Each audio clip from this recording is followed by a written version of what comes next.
All right, so you're here, San Francisco. This city, it's got a pulse, a real heartbeat. I'm gonna show you how to find it. Forget the glossy brochures and the curated Instagram feeds. We're diving in, raw and real. This isn't just about sights, it's about feeling the energy and history. Welcome to our guide on the top things to see and do in San Francisco. We're not just scratching the surface, we're going deep. Get ready to explore the best this iconic city has to offer. I'm talking about the kind of experiences that stick with you. From engineering marvels to neighborhoods buzzing with life, San Francisco is a city of contrasts and innovation. It's a place where you can find something new around every corner. This is your chance to see it through fresh eyes. So, if you're ready for an adventure, you're in the right spot. We're gonna hit the ground running and find hidden gems. This is about making memories and capturing that feeling of discovery. Grab your jacket, charge your camera, and let's do this. San Francisco is waiting. Let's go. Okay, first up, the icon, the legend, the Golden Gate Bridge. You've seen it in a million pictures, 1,000 movies, right?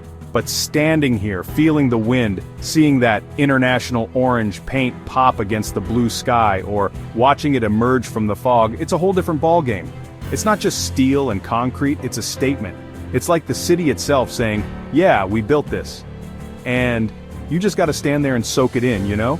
It's more than a bridge, it's an experience, a feeling that hits you right in the chest. This thing is massive, way bigger than you imagine until you're right up on it, a true giant straddling the bay. The history behind this thing, it's insane. They said it couldn't be done. Too much fog, too much wind, the currents were too strong, the distance too vast. But a guy named Joseph Strauss, he had this vision, this relentless determination. He and his team battled the elements, battled the odds for years. Think about that dedication, that sheer grit. Every rivet, every cable tells a story of human ingenuity and perseverance. It wasn't just about connecting 2 points of land, it was about conquering the impossible, about making a dream a reality, and they did it, creating something that would become recognized worldwide, a symbol of American ambition. Walking or biking across it, that's where the magic really happens. You feel the vibrations of the traffic, hear the foghorns if Carl the Fog is in town, and the views, unbelievable. You see Alcatraz out there, Angel Island, the city skyline sprawling across the hills. It's a perspective you just can't get any other way. It's not a passive experience, you're it, part of its daily life. This isn't just something to see, it's something to. It's the Golden Gate, and it's absolutely unmissable.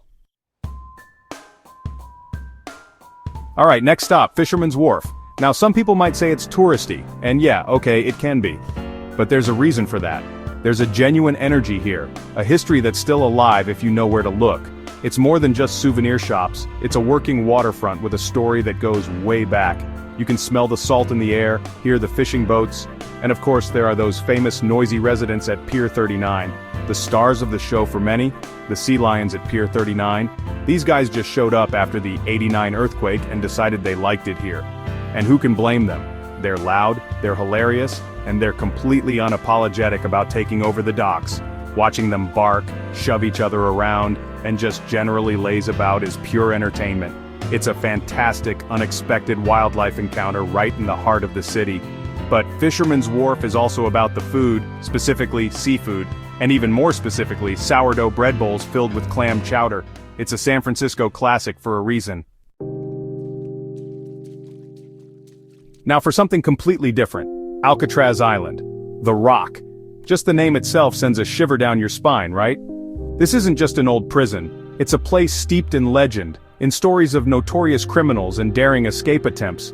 Getting on that ferry, heading out into the bay towards that imposing silhouette, you can already feel the atmosphere changing. The city skyline recedes, and you're approaching a place that was designed to be inescapable.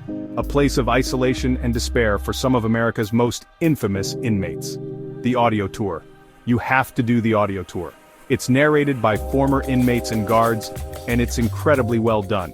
It brings the cell house to life.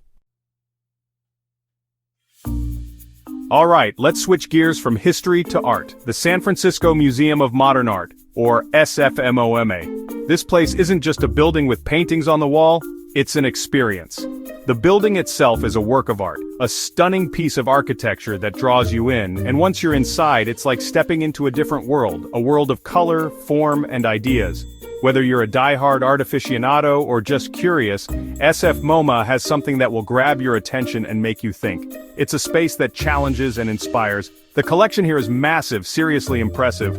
We're talking works by titans like Frida Kahlo, Diego Rivera, Andy Warhol, Jackson Pollock, Chuck Close. You can spend hours wandering through the galleries, discovering new artists, or revisiting old favorites. They have an incredible photography collection, a huge focus on California artists, and constantly rotating special exhibitions that keep things fresh and exciting. It's not just about looking, it's about engaging with the art, letting it spark a conversation or an emotion. One of the coolest things about SF MoMA is how they present the art. It's not stuffy or intimidating. Okay, if you want the ultimate panoramic view of San Francisco, the kind that makes your jaw drop and your camera work overtime, then you need to head up to Twin Peaks. These two hills, right near the geographic center of the city, offer a breathtaking 360-degree vista that stretches from the Golden Gate Bridge and Alcatraz all the way across the bay to Oakland and Berkeley, and south down the peninsula. On a clear day, it's simply spectacular. You really get a sense of the city's layout, its hills, its relationship with the water. Getting up here can be an adventure in itself. You can drive, take a bus, or if you're feeling ambitious, hike or bike. The roads wind their way up, and with each turn the view gets a little bit better. Once you reach the top, there's a parking area and viewing platforms. Be prepared though, it can get incredibly windy and chilly up here, even on a sunny day. That San Francisco wind is no joke, especially at this elevation. The best times to go? Sunrise is magical, watching the city slowly wake up as the light hits the buildings. Sunset is equally stunning, with the sky painted in incredible colors, and the city lights beginning to twinkle. You can't come to San Francisco and not ride a cable car. It's like going to Venice and not riding a gondola. It's more than just transportation. It's a moving piece of history, a quintessential San Francisco experience. Hearing that bell clang, feeling the car lurch forward, hanging off the side as you climb those famous steep hills, it's iconic for a reason. These aren't just quaint relics, they're the world's last manually operated cable car system, a national historic landmark in motion. There are 3 lines still running: Powell Hyde, Powell Mason, and California Street. Each offers a slightly different route and experience.